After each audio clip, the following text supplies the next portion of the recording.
the Speakers Bank podcast. Our voices, our views.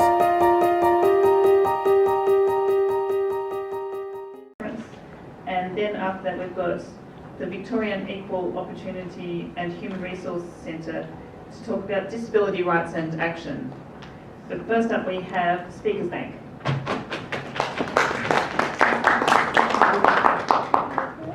Hi everyone, and Speakers Bank team are here today to do a team presentation. Just to explain a little bit about ourselves, we are part of ANECTO, which is a not-for-profit organization that's based at Footscray with other sites at Yarraville, Greenwood, Mildura, Coburg, and we've set up offices in Sydney and also in Canberra. So what do we do? For those of you who have never heard about us, we are a volunteer advocacy program. We are a group of people with disabilities and older people with or without disabilities. We are public speakers. We like speaking, we like sharing our stories, and we speak at events advocating for disability awareness through events such as today's conference. So just to give you a little bit of background why we are doing a team presentation. Last year, we launched our podcast here at Geelong VALID Conference. So this is our first anniversary. So we wanted to do something similar, which is to document our experience from last year and share with you what happened to us during the 12 months and even prior to launching the podcast. So all three people that are with me today are speakers of Speakers Bank. They are members of Speakers Bank. So the team of podcasters are Kathryn and Storm, and one guy left us for the Gold Coast. His name is Nathan, so he's not here today. We tried our best to do a Facebook live feed from the Gold Coast, but he's busy, so he's not able to do that. And then last night I met up with Brent, who's also a member, and he said he wanted to join the discussion today, so Brent is always welcome. So we'll have an interesting chat about their public speaking experiences, and we'll link that to this year's conference theme, which is having a say forever. Okay guys, so because some of them have never met you before, I suggest that you introduce yourselves a little bit before we start with our Q&A. So Kathryn, over to you. Can you tell them a little bit about who Kathryn is? My name's Kathryn. I have a syndrome with no name, but the syndrome is kind of linked to Williams syndrome. But in the sector, I just have a learning, very mild intellectual learning disability. And it's hard to find things that I connect with. So I thought, I had a friend that was working through ANECTO and just said, there's this really good program that you would really enjoy, you should try it. And here I am, I've been here for 2 years. Gee, that was quick. And I'm enjoying it because I can talk about and educate people about about disability, and because there's so much to know, to learn and respect, that everybody's equal. Yeah. So thank you, Kathryn. So we'll discuss more in detail about your experiences as a public speaker. Now we give the microphone to Storm. So my name is Storm. I've got a condition called cerebral palsy. So it affects my ability to walk and to do movement. That's really basic stuff like pouring a cup, getting food from the pantry, and basic everyday things that we do in life. And I have a lot of sore muscles, so I have to visit the doctors and the physios quite often to get treatment. I've had 8 operations to try to fix my cerebral palsy the best that they can do. So I've been through a lot of fixing and unfixing, so it's been a big journey. I joined Speakers Bank after my leadership role in high school, and I was the vice school captain of my school for that year, and I really enjoyed the advocacy side of the disability sector. So I decided why not improve my public speaking skills by joining an organisation called Speakers Bank. Thank you, Storm. And Brent, tell them your story. Okay, obviously my name's Brent, and 11 years ago I had a brain injury due to making a few bad choices with alcohol and other things, but it left me in a wheelchair for a couple of years. I started speaking in 2011, and I've been speaking for obviously the 7 odd years now, and for Speakers Bank I've been talking for about 6 years now, and just being a little bit more confident. I've done like over 500 talks. I talk about smart choices today, and obviously the life choice, the bad choice that I did make. But that's all good. That's all. And I love talking as well. I'll pass the Mimi now. Thank you. And I'm Mimi Laurilla. I'm the coordinator for Speakers Bank. So I've been in this role for 6 years now. This is my 6th year, and we've been attending the VALID Conference since 2015. So this is our 4th year. Different speakers attend to share their experiences, but last year was a bit different because we launched a podcast. It has not been in any other place except YouTube at the moment. So it's technically a video cast. So the monthly we have an episode where Kathryn, Nathan, and Storm talk about topics of interest to the disability and aged care community. And from the talk this morning, we heard more videos. We viewed more videos, and we're keen to share those videos in our podcast episodes as well. So we will be contacting VALID for that. So let's kick off with the first question here. So the theme for this year is what we have achieved through having a say. And as public speakers, and this is what we do in Speakers Bank, we're all about talking. We're all about, voices being heard. And my question for you, Storm, is how did you feel the podcast helped the community at all? Is there any purpose for why we actually did it? And what was your life like before the podcast? Because you did a lot of face-to-face public speaking, but doing this team presentation from last year is something different that we've done. Well, before the podcast, I'll just start with that one first. It was very, very difficult to get my message across.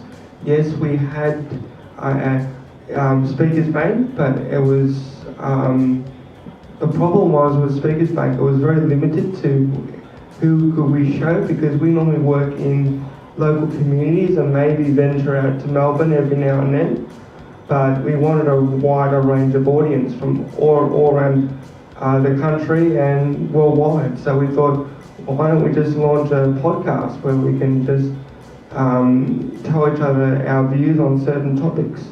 So that really helped me expand my knowledge, number one, and number two, it helped me create a better audience for people with special needs. Yep, thank you. So Kathryn, before the podcast, you were needing some assistance and you really wanted to do public speaking as a person of God. So as a result of you being one of the podcasters, how do you think your life changed after we've gone through several episodes and now we're doing this anniversary episode? Doing the podcast, it's made me stronger and made me see the person I am, and to help teach people that don't understand people's needs, especially if it's a person with a disability and they're getting treated terrible, then it kind of teaches us to teach you how to be treated equally no matter who you are, because we're all human. And it's good to put it live to help people understand each other's needs. Yeah. How did you feel about having Storm and Nathan as your teammates when you haven't had any sort of friendships with both of them prior to doing the podcast? Did you feel like you're an odd one out because you're the only girl in a team of three? No, I see Storm and Nathan as equal as in their abilities, even though Storm and Nathan's struggle is more mobility and my struggle is more not so much physical but mentally can't do things. So everyone's brain works differently. We're all individuals. We've all got different needs that need to be supported. Meeting Storm and Nathan was a pleasure because it makes me feel that I've got work colleagues now. Yeah. Yeah. And we can share each other's stories and do things together, hang out like workmates or mates, whatever. And Speakers Bank has just done so much for me and made me work in the process of looking forward into the positive instead of the negative. And a good lesson is your eyes can only look forward. You won't be able to see if you look back. Yeah, fantastic. Thank you, Kathryn. So among us here, Brent is probably the more senior in terms of the number of years you've been doing public speaking. I'm old now. But my kids say I'm ancient, so you're not old, I'm ancient. Can you give our audience a little bit of insight around your public speaking? What made you decide that you want to be a public speaker? What does that mean to you? Okay, back in 2011, I've got a good friend who's a youth worker down in the Mornington Peninsula, and he said to me that I should put together a talk for the kids down there. So I developed a bit of a story of what happened to me, how I had 3 bad incidents with alcohol, or the bad use of alcohol. And because alcohol's not bad, just how you use it can be bad. And obviously I put together a talk down there then, and feel the kids liked it and asked some good questions. Then since then I've been doing, I've been working with the hospital for about 4 or 5 years now, the Royal Melbourne in Carlton, and I go to and speak at the PARTY program. PARTY stands for Preventable Alcohol Risk Trauma in Youth, and I speak as an injury survivor. And so I speak to year 11 and 12 kids who go to the hospital to see the trauma ward and how alcohol affects them in a negative way. And I speak as that injury survivor, obviously. So so that's how I got into the whole speaking to mainly kids, and then I speak to adults as well. When I speak to adults, I do more post-injury, so how far I've come since my accident, which left me in a wheelchair for a couple of years, and now I'm walking and running, jogging is probably a better word for it, because it's a little bit slower than normal, what you call running, but I call it running, so I'm moving quicker than I can walk, so it's all good there. And so that's how I got into speaking. And and this year I've got 29 talks booked into the year. So far, 15 at the hospital, and then schools and senior groups. The other ones I've got in the Speakers Bank last night in Port Melbourne. I just managed to speak there, but some technical hitches. And so I didn't actually talk last night, but I was there anyway to talk. But it'll happen later in the year. It's all good. So and I do love speaking, and I get paid to talk, which is even better. Yeah. So thank you, Brent. That's why it's called Brent Speedy Alford, because of his mouth is faster than his walking. That's what he said. But that's joking aside. We're like friends in the organization, so we are very, very casual, and we don't hold any, we're always open, So Kathryn, can you tell us one of the most memorable gigs that you've done, and tell us why it's very memorable to you? Is there anything that stands out so far based on your experience? The best gig I've probably done within the Speakers Bank was doing a public speaking with 80 doctors that are learning about the NDIS that was coming in so they can help their patients with that kind of things. And that was done in Ballarat, and that was really good. Yeah, it's your first team presentation as well, so that's a big one for us. And this was talking in front of 80 doctors all over Victoria. And you can't believe it, and even the doctors said they learned a lot from us. We were thinking we were learning a lot from the doctors, but they kind of turned the tables around. Storm, anything that stands out to you? Do you remember anything memorable? Actually, 3 things that stand out. The first one was being able to talk to my local council and my local community. I have a very strong connection to my town in Werribee, and that's where I grew up. I've had some good times and some bad times in that area. I was subject to bullying when I was younger, but I grew out of that and I became a leader of the community. But I really wanted the respect and the admiration of the council and the people who worked there and other community members, and I was able to do my talk in that council area. So that was one of the biggest achievements that I consider, because when you consider the fact that what I went through with all the bullying and turn around into a positive, that's one of the things I look back and say, you know what, I did the best I could and I got the best result that I could get out of it. Number two would be the talking with the police. I have a big passion about trying to get youths to not take drugs and to not do bad things that could lead them to jail. So I tried to tell them my story, that just because you make a few mistakes in life doesn't mean it's the end of the world. You can always come back and come back stronger. You just got to be motivated and do the right things when you are able to do them. So that's what I did. And the third one was talking with the 80 doctors. That's what Kathryn mentioned. I thought that was a very, very good eye-opening speech, because it not only enabled them to talk about their practices, but what we go through as patients. So the passing on knowledge from person to person was fantastic, because that's going to help not only this generation of doctors, but the next one's coming through. So if we can improve quality of care and patient care, I reckon that's the best, objective out of that presentation. Yeah, thank you, Storm.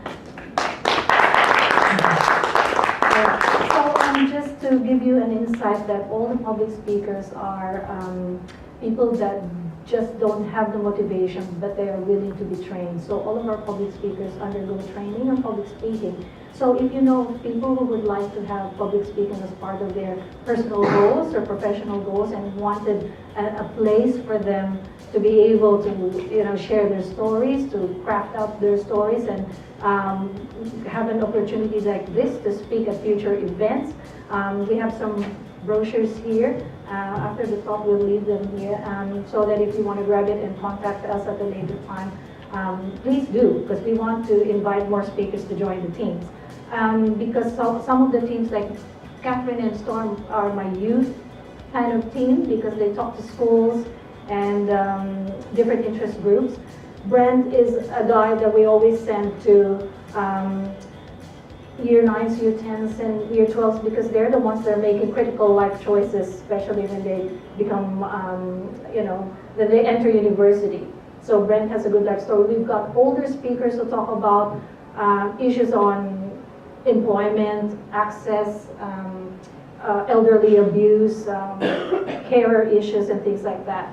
And we also want to remind you that we are video recording this talk today, because this will be uploaded into our YouTube channel. So if you interact with us, just warning you that your voices will be heard on the video, but the camera is panned on us, so they won't be able to see your faces. And we've got a question. Hi. I love the idea of Speakers Bank. It sounds really, really good, and I love the diversity in your group. I had a recommendation for a radio broadcast that if you want to spread your wings and maybe give your story to other people, I've actually got a volunteer program that's actually running in the city, and you can go in there, post your own broadcast and actually tell them your story. Wow, So that would be a fantastic opportunity. Let's keep in touch after I this. can give you the information. Yes, please. We would be more than interested, because at the moment we've got a community radio station that hosts us, but only once a month, and it's way on the eastern side of Melbourne. So the audience of that is just the east. Yeah. We don't have any connections here in the west, and certainly in the city we don't have any connections. So more connections. We're all about connections. We're all about linking. Yeah. So we're keen to connect with you after the talk. It'd be great to have a group like you, in Geelong, although I know some of your people are actually from Geelong. Yes. Linda Blake's from Geelong. Yeah, and Marianne so also. if we could have something like disability, people with disabilities, put your own radio show or podcast or whatever. Because we actually used to do more of that stuff because with my organisation, with the Compass Community Services, a long time ago. And Ringle, I think, or Genuous now owners, they used to as well. I'm not sure if they still do, but Right. yeah.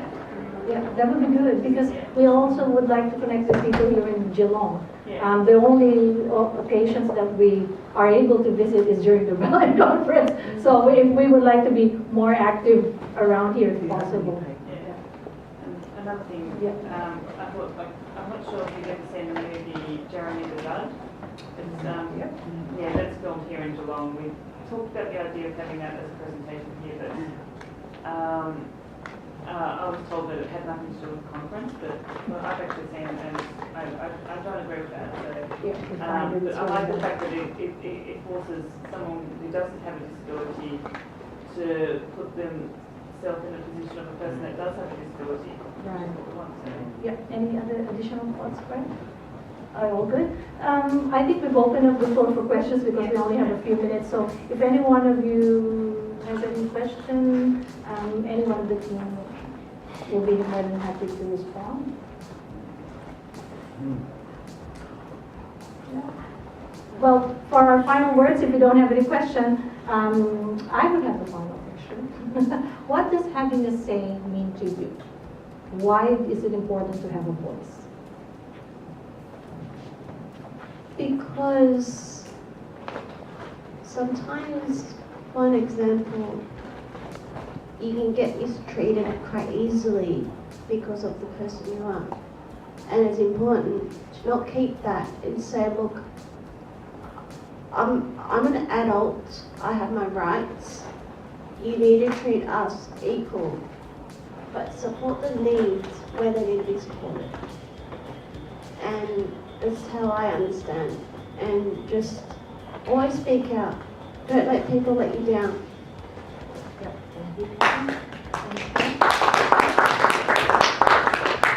Having a say is very, very important because if you don't have a say, then people with special needs lives will not improve, their services will not improve, and the overall society of how we get treated will not improve. So we need to be advocates, all of us, not just people at Speakers Bank, but all of us who have special needs to continue this amazing turn of trying to change the society's views. We are getting there, but we need to do more. And NDIS is one of the many, many things that are starting to change. So I'm very, very proud to say that society is moving in the right direction, but more can be done. Thank you, Scott. And final words from you, Brent? I think advocacy is very important in our community, and at the moment I'm sitting on a brain injury matters on the board as the secretary, so I'm very strongly advised for advocacy within our community, and everyone needs to say no one's better than anyone else because we've all got our own stories, but I think if we can get them out there and by talking and communicating with the general public about how good we are, then we'll be all good. Thank you. Okay. Thank you very much for joining us, and we're very happy that you are part of our first year podcast anniversary episode. Thank you.